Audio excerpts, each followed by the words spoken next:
When I was developing the car between 72 and 74, I got a call from John DeLorean, who I had known because his brother worked for me in a company called Fast Track.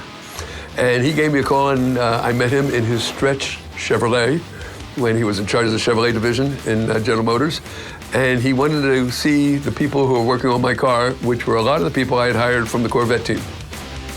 And we sat around looking at the car, and he informed me that he would be available to leave General Motors and become my president, which got me extremely excited to have a man of his caliber involved with us while we were building this car. So I took him to the First National Bank and told him that I wanted to hire John DeLorean as quarterback for the team, and John wanted $1.7 million to leave General Motors to become our president. And we agreed on that.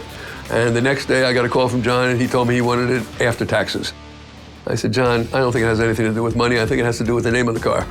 So I don't think we can get together. So John and I didn't get together as him working for us, but as soon as I put the car into bankruptcy, he gave me a call again.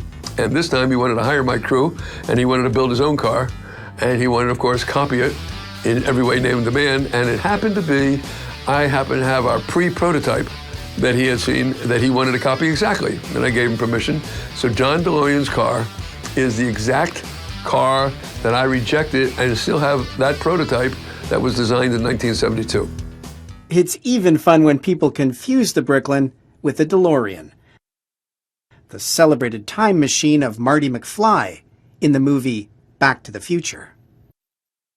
People ask me why I painted my DeLorean lime green, and of course you tell them that it's not a DeLorean and they don't believe you. And you get the comments, you know, where's the flux capacitor, and will the car actually do 88 miles an hour? Just to clarify matters, we had t-shirts made up to tell people that it's not Marty McFly's time machine.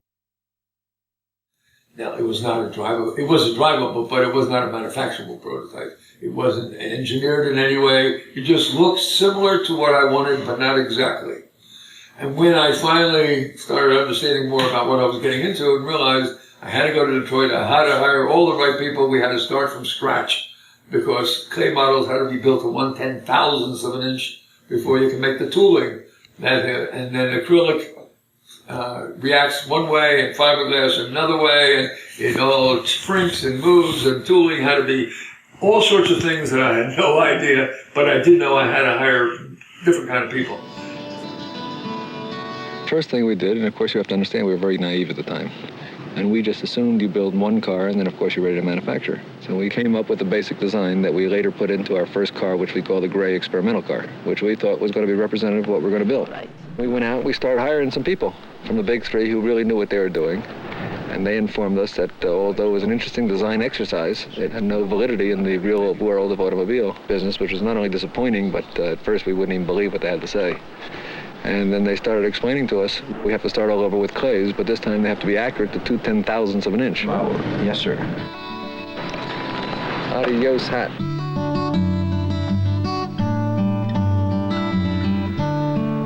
I'm old enough to remember serials in the movie, and it always seems there was a cliffhanger. Somebody was hanging by a thread. But that really wasn't the end, because when you came to the movie the next week, they saved him. We were lucky enough to hire a man by the name of Herb Grass, who was professional and knew how to take the car that we had built and keep the same feel, but add the necessary touches to make it manufacturable automobile. Malcolm and I hit it off super right in the beginning. He's a free thinker, and so am I. His ideas are 2001 all the way, and he came to me with an idea: develop a safety sports car. This is a challenge.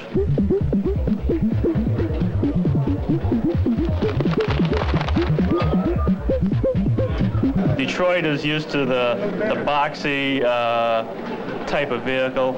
You take your large luxury automobiles, they're almost an answer to low-cost housing, and this was a designer's dream.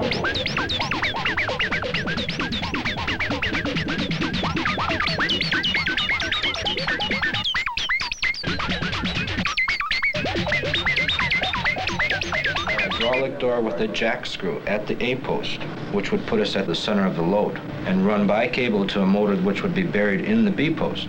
We were looking for the best people around. We were also looking for the most open-minded people. You have to have a power force. Well, wait a second, stop.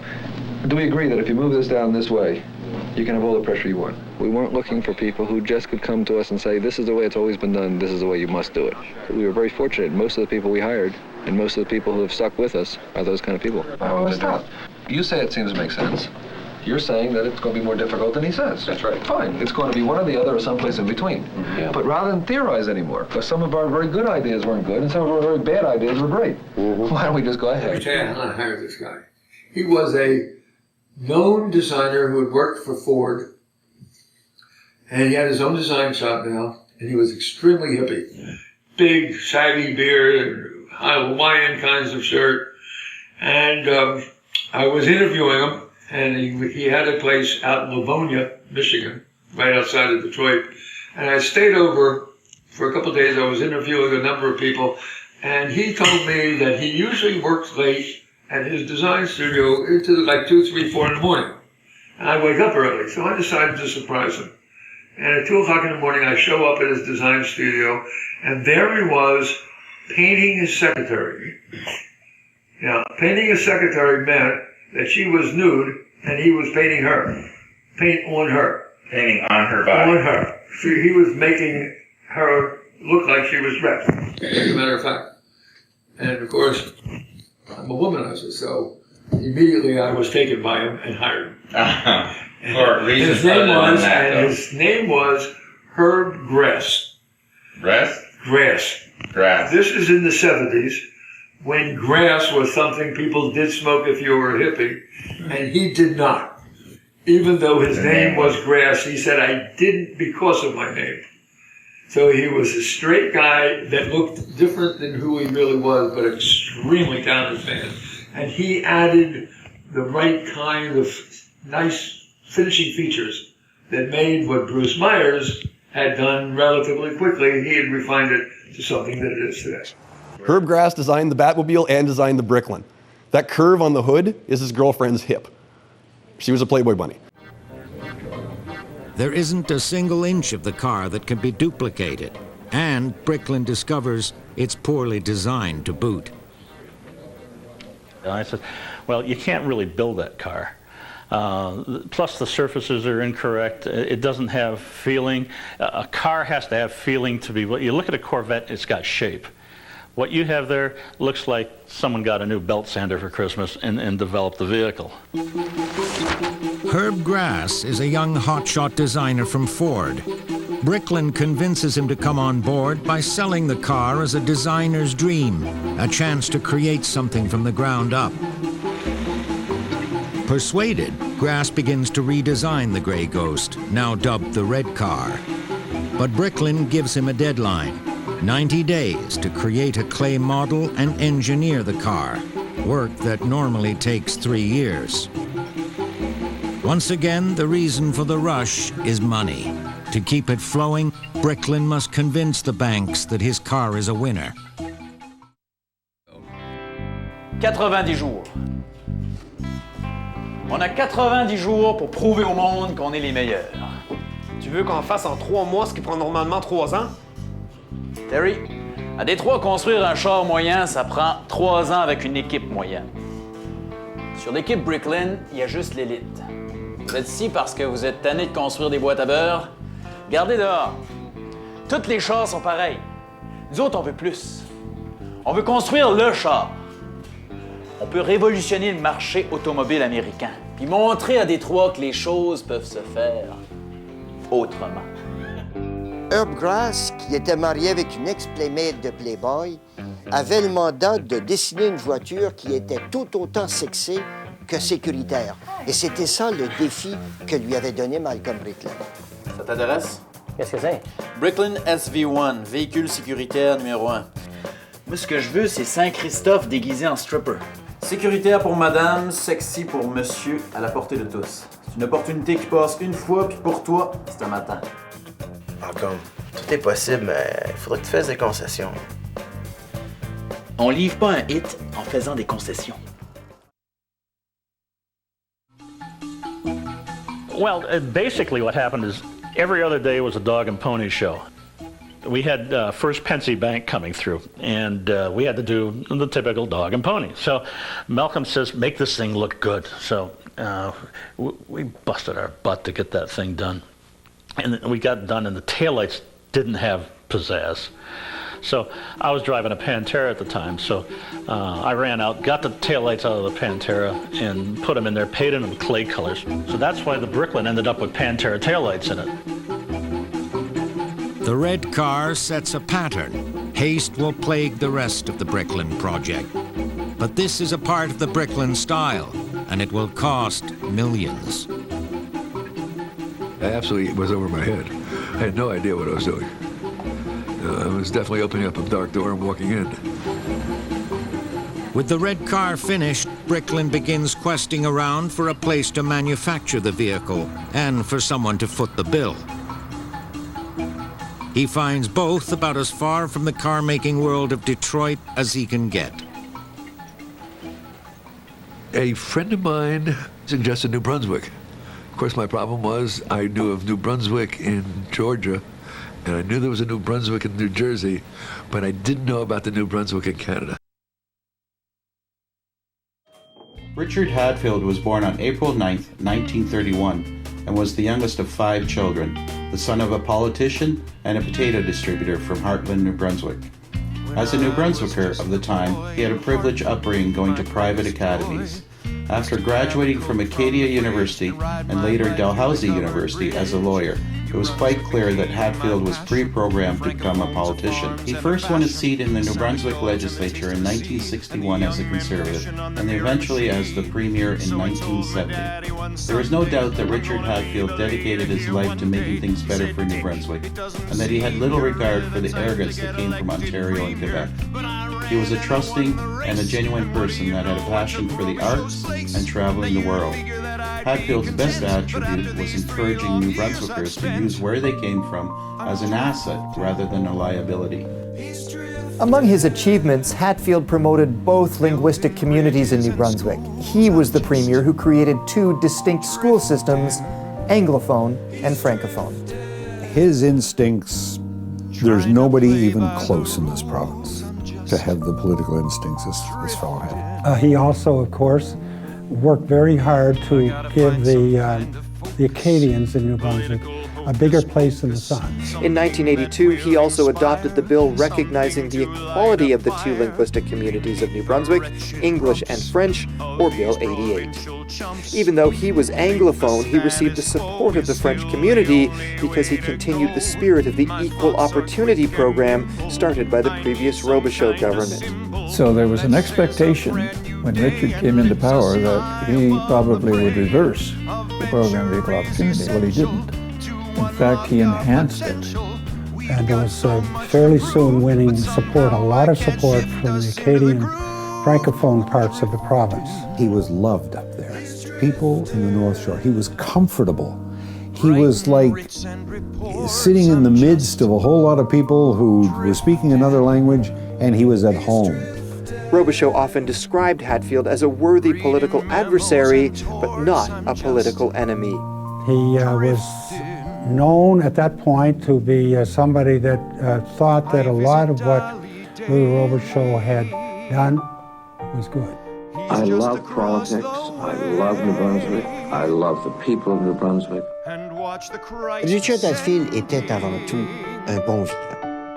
Mais un bon vivant qui profitait de tous les moments de sa vie, autant quand il pouvait s'amuser que quand il pouvait être à la tête du gouvernement à diriger la province. I want history to record I was there. Il s'est créé son réseau de bons vivants. Et New York était une place où son réseau lui permettait de bien vivre, autant dans sa vie publique que dans sa vie privée. Voilà que lui arrive un projet bien fait avec un bon vendeur en plus, un playboy. En allant lancer la Bricklin avec Richard Hadfield et Malcolm Bricklin à New York, la même reconnaissance était transférée sur le projet et la province du Nouveau-Brunswick. Et ça, c'était le rêve. And he was willing to risk his whole reputation on doing something good for the province. Now, people insinuated a lot of things, but that man was as honest as any man I have ever met. He worked all day, worked all night and worked all day and worked all night to find a way to make the province better known and a better place to live. Monsieur le Premier ministre, tout le monde vous attend. Du lait ainsi que Lisette. Oh, merci. Le premier point pour la réunion, là, c'est l'hôpital français Georges Dumont à Moncton. Mais tu sais à quel point que je le veux, ça. Hey, c'est une période où la crise de l'essence nous avait marqué. D'abord, j'allais en reportage aux États-Unis. J'arrivais à 10 heures du soir dans mes chambres d'hôtel et le thermostat était fermé à 0 alors qu'il faisait moins 15 dehors, je gelais. Ça, c'était du jamais vu les années avant. Au Canada, on suggérait à réduire les vitesses à 50 sur les routes au lieu d'aller aux limites de 60.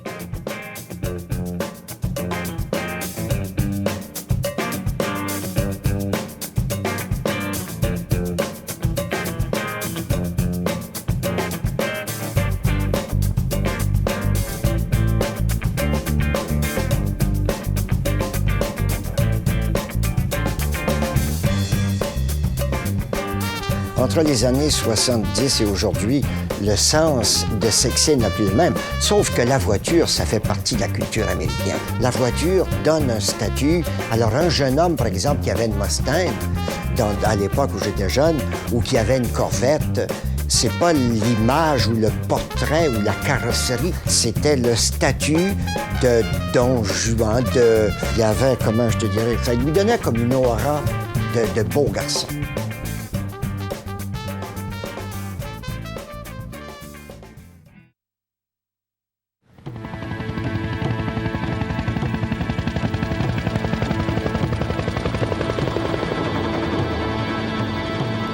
When Malcolm Bricklin arrives in New Brunswick with great hopes, he discovers that Fredericton is virtually shut down.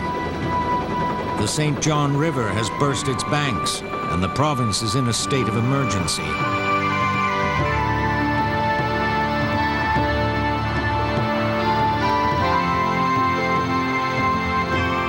At the time he came in May, the legislature was flooded, many books were damaged that were in the basement. The Beaverbrook Hotel, which is where the Premier lived at the time, was closed down and he had to move out. And in the midst of this is when Malcolm Bricklin came in, flew into Fredericton to meet for the first time the Premier.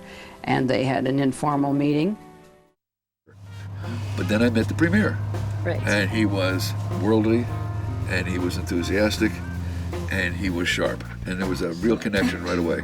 So what was that connection based on? I think what we had in common was I had a vision to build a car, and he had a vision to build his province. Hatfield. So we both had the same goal. Both of us had visions, and they would match. Hatfield was trendy. The car was trendy. Bricklin was trendy. It clicked. In June, Richard Hatfield announces that New Brunswick will invest $6 million to manufacture the Bricklin. But the decision is rushed by a leak to the media. The province never finishes its assessment of the deal, and Malcolm Bricklin never mentions that the car still isn't ready for production. At the A-post, which would put In Detroit, the engineers are still struggling with the design. The gull-wing doors won't open, and the acrylic body simply cracks.